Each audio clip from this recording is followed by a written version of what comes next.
অনেক ক্রিস্পি মাশাআল্লাহ। এত যে টেস্ট হচ্ছে বিশ্বাস করবেন না। আসো। আসসালামু আলাইকুম, আমি শেলিস ডিম ছোট্ট একটা ব্লগ নিয়ে চলে আসলাম আপনার জন্য। তো আজকের ব্লগটা হচ্ছে আসলে আমি আমার ব্যালকনিতে আপনাদেরকে দেখিয়েছিলাম যে পুঁইশাকের গাছ লাগিয়েছি। আসলে ওইখান থেকে আমি পুঁইশাকের পাতা নিয়ে আজকে আমার বাচ্চার জন্য কিছু পুঁইশাকের পেঁয়াজু বানাবো। ও খেতে খুব বেশি পছন্দ করে আসলে। তো পুঁইশাকটা সে রান্না করা যাচ্ছে না আজকে। তো পুঁইশাক আমি ছিঁড়ে এনেছি, দেখেন বড় বড় যে পাতাগুলো রয়েছে। আসলে শাক রান্না করা হচ্ছে না, কারণ শাক রান্না করতে গেলে অনেকগুলো শাক লাগবে, সেরকম শাক এখানে হয় নাই। তো একটা পুঁইশাক ছাড়া থেকে আমি অনেকগুলো পাতা নিয়ে নিচ্ছি, দেখেন বড় বড় পাতাগুলো আসলে। তো এই পাতাগুলো মানে ফেলে দিলে পুঁইশাকটা আরও বড় হবে। আর পুঁইশাকের আগা আমি ভেঙে ভেঙে দিয়েছি, পুঁইশাকের আগা ভেঙে দিয়েতে অনেকগুলা পুঁইশাক চারদিকে ছড়িয়ে ছিটিয়ে পড়েছে, একদম পুঁইশাকটা বড় হয়ে যাচ্ছে। আর কি বলবো, বাজারে পুঁইশাকের একটা পুঁইশাকের আটি হচ্ছে 40 টাকা।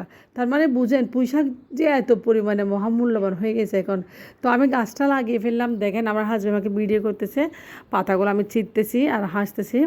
তো পুঁইশাকের পেঁয়াজও আসলে কে খাইছে কি জানি, আমি আজকে বানাবো। তো আমার হাজব্যান্ড আসলে বলতে তুমি না কি করো, মানে পুঁইশাকের পেঁয়াজও কি কেউ বানায়। যা হোক, ওকে আজকে খাওয়াই দেখাবো। তো আশা করি দেখেন পুঁইশাকগুলোর পাতাগুলো ছিঁড়া হয়ে গেছে। আমি এখন এগুলো পাতাগুলো নিয়ে বাসায় চলে যাব। তো সবগুলো বড় বড় পাতা ছিল, আসলে সবগুলো চিড়ে নিয়েছি আমি। তো অনেক সময় আসলে এভাবে গাছে পুঁইশাক লাগালে আসলে খেতে ইচ্ছা করে, অনেক সময় লাগাই। তো আমি তো আগে অনেক চাষ করতাম মাশাআল্লাহ, কচু গাছও লাগিয়েছি, আপনারা দিন দেখছেন। আসলে খুব ইচ্ছা আমার গাছ লাগানো, আমি খুব গাছপ্রেমী একটা মেয়ে। আমার রান্নাঘরে কতগুলো গাছ আপনারা আশা করি সবাই দেখতে পেয়েছেন।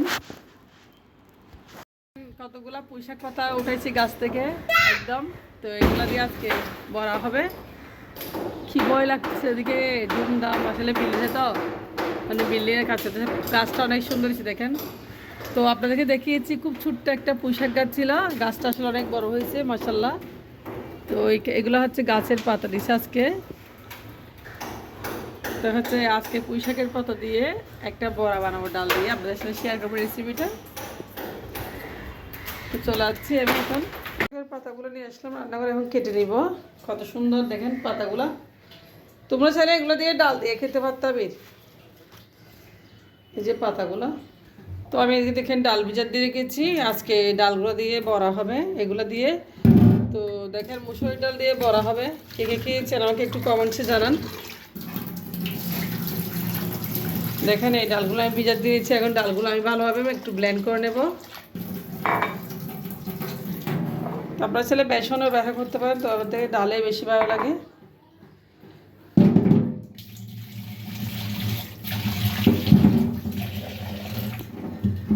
তো ডাল দিয়ে আজকে আমি আপনাদের সাথে শেয়ার করবো বড়াটা। এগুলো ডাল সামান্য পানি দিয়ে একটু ব্লেন্ড করব। ডালগুলো ব্লেন্ড করে দিয়েছি দেখেন। তো এগুলো হচ্ছে ডাল, মসুরির ডাল ব্লেন্ড করা হয়ে গেছে একদম। তো এদিকে দেখেন পুঁইশাকের পাতাগুলো আমি ভালোভাবে ফ্রেশ করে ধুয়ে নিয়েছি। এখন একদম প্রথমে কেটে নিয়েছি আমি কেটে নিয়েছি এখন পুঁইশাকের পাতাগুলো। তো পুঁইশাকের পাতাগুলো আসলে কাটতে গিয়ে আসলে ছোটোবেলার কথাই মনে পড়ে গেছে। আমার মায়ের অনেক পুঁইশাক গাছ ছিল, তো আমরা কত যে পুঁইশাক খেয়েছি মাশাআল্লাহ, কলি খেয়েছি।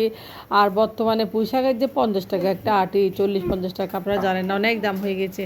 তো বাসায় আপনারা চাইলে একটা পুঁইশাক গাছ লাগিয়ে অনেকগুলো খেতে পারেন পুঁইশাক। তো দেখেন পাতাগুলো থেকে আমি পাতাগুলোর যে মাঝখানের আটিটা চেটে ফেলে দিচ্ছি, শুধু আমি পাতাগুলো নিচ্ছি একটু বেছে বেছে। তো পাতাগুলো একদম পরিষ্কার ছিল। অনেকে বলে পুঁইশাক নাকি তিতো হয়, কিন্তু আমার পুঁইশাকটা মাশাআল্লাহ তিতো হবে না। তো আমি এটা আমার বাড়ি থেকে আনছিলাম, গাছটা আমার ভাবির থেকে আনছিলাম, আসলে ছাদে লাগিয়েছিল। তো ওখান থেকে আমি পুঁইশাক চারাগুলো নিয়ে আসছিলাম। মাশাআল্লাহ আমার 2টা পুঁইশাক চারা অনেক বড় হয়ে গেছে। তো আমার ছেলে খুব বেশি পছন্দ করে পুঁইশাকের পেঁয়াজু। তো দেখেন পুঁইশাক পাতাগুলো আমি কুচি কুচি করে একদম ফ্রেশ করে এভাবে কেটে নিয়েছি। তো পুঁইশাকের পাতাগুলো আমি কেটে নিয়ে ভালোভাবে ধুয়ে নেব। দেখেন পাতা কতটুকু হয়েছে, বেশি নিয়ে নেই আসলে, যেহেতু পুঁইশাকের পেঁয়াজও বানাবো, বেশি পাতার দরকার নেই। তো এখন আমি ধুয়ে নিচ্ছি ভালোভাবে, একটু ফ্রেশ করে ধুয়ে নিয়ে আমি কুচি কুচি করে পুঁইশাকের পাতাগুলো ডালের মধ্যে দিয়ে আমি পেঁয়াজও বানিয়ে নেব। খুব মজা আসলে, আমি অনেকবার অনেক শাক দিয়ে বানিয়েছি, তো আজকে প্রথমবার ট্রাই করতেছি। আশা করি রেসিপিটা আপনাদের কাছে ভালো লাগবে। ভালো লাগলে আপনারা একবার ট্রাই করে দেখবেন আপুরা। পুঁইশাকের পেঁয়াজু এত যে টেস্টি হয় আসলে, আমি আগে কখনো খাই না, আসলে জানতাম না। যা হোক আমার মাথায় আইডিয়া আসছে। তো দেখেন আমি ডালটা একদম ব্লেন্ড করে নিয়েছি। আমি এখন পুঁই শাকগুলো কুচি কুচি করে কেটে নিয়েছি। আর পুঁই শাক পাতাগুলো একদম কুচি কুচি করে কেটে দিবেন এভাবে। অনেকে তো একদম পালং শাকের বড়া বানায়, এগুলো একদম মিহি করে ফেলে, তো আমার থেকে এটা ভালো লাগে না।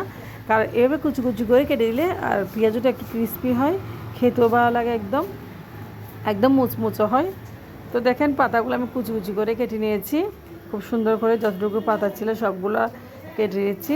তো আজকের ভিডিওতে আপনার সাথে শেয়ার করেছি আসলে। আর ভিডিওটা ভালো লাগলে অবশ্যই আপনারা লাইক করে দিবেন, আর অবশ্যই চ্যানেলটা সাবস্ক্রাইব করে পাশে থাকবেন। আর আপনারা যারা ভিডিও দেখবেন অন্ততপক্ষে 6টা মিনিট দেখবেন, কারো ভিডিও অর্ধেকে ফেলে চলে যাবেন না, এটা কিন্তু আপনারও ক্ষতি আমারও ক্ষতি, সবাই জানেন। এখানে কাজ করতে আসতে আপনারা ধৈর্য ধরে কাজ করবেন। আর এই প্ল্যাটফর্মে যারা আসবে সবাইকে ধৈর্য ধরতে হবে, ধৈর্য ছাড়া এখানে কোনো উপায় নেই। আলহামদুলিল্লাহ ধৈর্য ধরে যাচ্ছি। তো যা হোক আমি পেঁয়াজ কুচি দিয়ে দিলাম এখন পুঁই শাকের উপরে। আর এখানে পেঁয়াজ কুচি একটু বেশি করে দিয়েছি, আমি 2টা পেঁয়াজ কেটে নিয়েছি এখানে মোটামুটি। আর এরপর যদি দিব এখানে হলুদের গুঁড়া, অবশ্যই হলুদের গুঁড়া ব্যবহার করব। আর দিব লবণ, হলুদ গুঁড়া, লবণ, মরিচ গুঁড়া দিয়ে আমি পুঁই শাকগুলো ভালোভাবে একটু দিয়েছি লবণ। তো মরিচের গুঁড়ো সামান্য পরিমাণ আমি দিয়ে দিব। মরিচের গুঁড়ো দিলে আসলে একটু খেতেও ভালো লাগে, খুব ক্রিস্পি হয়। তো পেঁয়াজগুলো একটু ক্রিস্পি হওয়ার পিছনের কারণ হচ্ছে আমি এখানে চালের গুঁড়ো ব্যবহার করব। সামান্য পরিমাণ মরিচের গুঁড়ো দিয়ে দিয়েছি। তো এখন দেখেন আমি দিয়েছি এখানে চালের গুঁড়ি। আমি মেজারমেন্ট কাপে অল্প চালের গুঁড়ি নিয়েছি। তো আপনারা চাইলে বেসন ব্যবহার করতে পারেন, কর্নফ্লাওয়ার ব্যবহার করতে পারেন। আমি অবশ্যই ডাল বেটে নিয়েছি ব্লেন্ড করে, দেখেন একটু পানি পানি করে ডালগুলো বেটে নিয়েছি। আর মসুরের ডালের পেঁয়াজু কী খেতে দারুণ। আর দিচ্ছি কাঁচামরিচ দিয়ে ভালোভাবে সব কিছু আমি এখন দেখেন খুব সুন্দর করে মেখে নিচ্ছি। তো আমি মেখে একদম ভালোভাবে এটা পেঁয়াজের জন্য রেডি করে নিচ্ছি। তো পুঁই শাকের পেঁয়াজু এটা সচরাচর আমরা রমজান মাসে একটু বেশি খাই, তবে আমরা সব সময় খাই পালং শাক বা কলমি শাক, কিন্তু পুঁই শাক দিয়ে আজকে আনকমন করে বানাচ্ছি। তো দেখেন আমি ভালোভাবে মেখে নিয়েছি। এখন মেখে আমি এখন বানিয়ে নেব পুঁই শাকের পেঁয়াজু। খুব দারুণ আসলে, আজকে শুধু সারা করেছিল পুঁই শাকের পেঁয়াজু। তো মেখে নিয়েছি একদম হাত দিয়ে, দেখেন হাত দিয়ে মাখলে পুঁই শাকগুলো একটু নরম হয়ে যায় আসলে বা ভালো হবে। তো দেখেন এখন এ পর্যায়ে মাখা হয়ে গেছে। পেঁয়াজু আপনারা দেখে বুঝতে পারছেন খুব দুর্দান্ত পেঁয়াজু হবে। তো চুলায় আমি তেল গরম করে রেখেছি আগে থেকে। দেখেন পেঁয়াজুর ব্যাটারটা হয়ে গেছে খুব সুন্দর। তো আপনারা যে কোনো ডাল ব্যবহার করতে পারেন, মসুর ডাল দিতে পারেন, যে কোনো ডাল দিতে পারেন। আমি এখন চলে আসছি চুলায়, তেল গরম করে নিচ্ছি দেখেন খুব সুন্দর করে। হালকা একটু তেল গরম করে নিব। এখন এই পর্যায়ে আমি তেলগুলো যখন গরম হয়ে আসছে একটা একটা পেঁয়াজ আমি দিয়ে দিচ্ছি দেখেন খুব সুন্দর করে। তো এবার পেঁয়াজগুলো আমি বানিয়ে নেব। আর পেঁয়াজগুলো খুবই ক্রিস্পি হয়, পাতাগুলো একদম সিদ্ধ হয়ে যায়। আমি আসলে বেশ করে বানিয়েছি, আজকে রেসিপিটা বাসায় শেয়ার করেছি, যেহেতু বাসায় পুঁই শাকের পাতা রয়েছে। তো পুঁই শাকের পাতা ছিঁড়ে আসলে খেতে খুব বেশি ভালো লাগে। তো বিশেষ করে অনেক সময় পুঁই শাকগুলো তিতো হয়, কিন্তু আমার পুঁই শাকগুলো মাশাআল্লাহ অনেক মজা, তিতো হয় একদম। তো দেখেন পেঁয়াজগুলো হয়ে যাচ্ছে আস্তে আস্তে, এক পাশ হয়ে গেছে, আমি অন্য একটা পাশ উল্টে দেবো। তো এবার উলট পালট করে পেঁয়াজগুলো আমি ভেজে নেবো। আর পেঁয়াজগুলো অনেক ক্রিস্পি হয়, আপনারা অবশ্যই চেষ্টা করবেন আপনারা এভাবে বানানোর জন্য পেঁয়াজু পুঁই শাকের পাতা দিয়ে। আপনারা চাইলে বিভিন্ন ধরনের শাক দিয়ে এটা বানাতে পারেন আপনার বাসায় যে শাক। আমি তো আসলে শখ করে দিয়ে দেবো নিজের বাগানের শাক বা নিজে লাগিয়েছি। আর পাতাগুলো নুয়ে পড়ছে, মানে এগুলা কাজে লাগিয়ে ফেলছে আর কি। পুঁই শাক তো স্বাস্থ্যের জন্য ভালো, বাচ্চারা মনে খুব পুষ্টিকর একটা খাবার। তো বাচ্চারা এমনি রান্না করলে পুঁই শাক আসলে খেতেও চায় না, অন্য শাক খেতে চায়, পুঁই শাক কম খেতে চায়। তো এভাবে আসলে মানে এভাবে পেঁয়াজু বানিয়ে বাচ্চাদেরকে দিলে বাচ্চারা পুষ্টিগুণটাও ফিল আপ হবে। তো দেখেন পেঁয়াজুর একটা কালার চলে আসছে এবার যে। তো আমি বেশিক্ষণ রাখবো না, পেঁয়াজুর অল্প কালার আমি নামিয়ে ফেলবো। আর বেশিক্ষণ রাখলে নিচ থেকে পুড়ে যাবে, পুড়ে গেলে আসলে তিতো হয়ে যাবে, এটা খাওয়া যাবে না। খুব সুন্দর পেঁয়াজু হয়ে গেছে মাশাআল্লাহ, আপনারা দেখে বুঝতে পারছেন আসলে। তো যা হোক এখানে আসলে বাচ্চারা যেটা পছন্দ করে সেটা মারা দেওয়ার জন্য অবশ্যই চেষ্টা করে, যে কোনো মা চেষ্টা করে তার বাচ্চাকে আসলে খাওয়ানোর জন্য। আমার ছেলেটা আসলে মাশাআল্লাহ খুব সবজি প্রেমী একটা ছেলে। আমার ছেলে শাক পছন্দ করে, সবজি পছন্দ করে, ডাল পছন্দ করে, তার থেকে মাছ মাংস একটু কম পছন্দ করে সত্যি কথা। ক্যাপসিকাম, বিভিন্ন ধরনের ফ্রুটস, কালারফুল ভেজিটেবল এগুলোই পছন্দ করে। তো আজকে ছেলের জন্য আমার ইউটিউব চ্যানেল করা সত্যি কথা। আর আপনাদেরকে সবাইকে একদিন বলেছিলাম, আর আমার ছেলের উৎসাহে আমি ইউটিউব চ্যানেল করেছি। দেখেন পেঁয়াজগুলো হয়ে গেছে, কত সুন্দর হয়েছে মাশাআল্লাহ, একদম মুচমুচে হয়েছে, দেখে বুঝতে পারছেন। গরম পরিবেশন করবো এখন। আমি আজকে বানাইছি দেখেন, তো নিজের গাছের পুঁই শাকের ডাঁটা দিয়ে, পুঁই শাক দিয়ে নিজের মানে গাছ থেকে তুলে পুঁই শাক দিয়ে পেঁয়াজু বানিয়ে নিয়েছি। বিসমিল্লাহ, অনেক মজা কিন্তু। আসো, অনেক ক্রিস্পি, মাশাল্লাহ। এত যে টেস্ট হচ্ছে বিশ্বাস করবেন না। আসো, এত যে টেস্ট হচ্ছে ভিডিও একটু পর্যন্ত। আপনারা অবশ্যই ভালো থাকবেন, আপনারা দোয়া করবেন। আল্লাহ হাফেজ, আসসালামু আলাইকুম।